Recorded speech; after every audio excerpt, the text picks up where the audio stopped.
স্বার্থপর ও ইগনোর এই শব্দ দুটো জীবনের জন্য অনেক গুরুত্বপূর্ণ।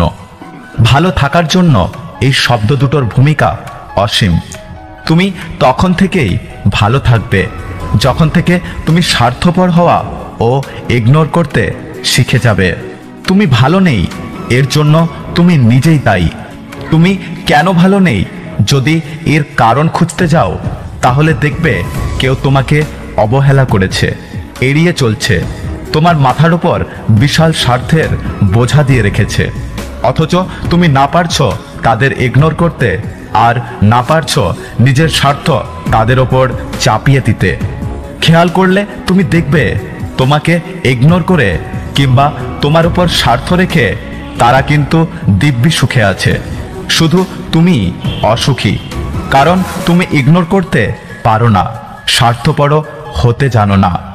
সবসময় দাঁতে দাঁত রেখে মুখ বুঝে সবকিছু সহ্য করতে নেই, মাঝে মধ্যে না বলতে হয়।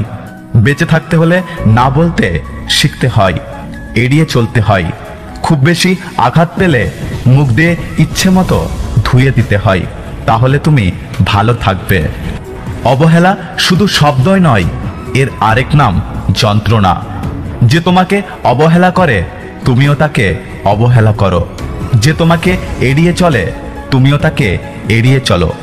কাছে পাবার আশায় যদি বারবার সামনে যেতে চাও, বিনিময়ে শুধু কষ্টই পাবে। যে তোমাকে বোঝে না তাকে বুঝতে যেও না। যে তোমাকে সহ্য করতে পারে না তার কাছে হাসির পাত্র হয়ো না। ব্যক্তিত্ব বড় মূল্যবান, শুধু শুধু কেন ভুল মানুষের জন্য নিজের পবিত্র আবেগকে বিলিয়ে দিচ্ছ? আবেগ বড় দামি। ভুল মানুষটাকে সব আবেগ বিলিয়ে দিলে আসল যে মানুষটা আসবে তাকে কি দেবে? যাকে তুমি দেখতে পারো না তাকে সব কিছুর থেকে ব্লক করে দাও।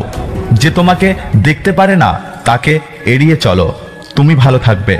সত্যি বলছি, ভালো থাকবে। ভুল মানুষকে বিদায় দিয়ে শুধু ঘুরে ফিরে চারপাশে তাকাও, দেখবে শত শত মানুষ তোমার পথ চেয়ে বসে আছে।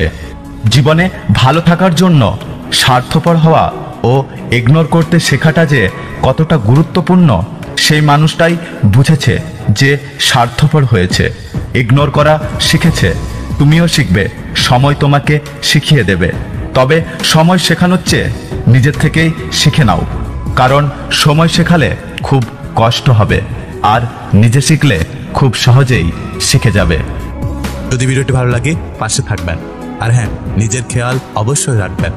দেখা হচ্ছে পরের ভিডিওতে, ততক্ষণ সুস্থ থাকবেন। Take care.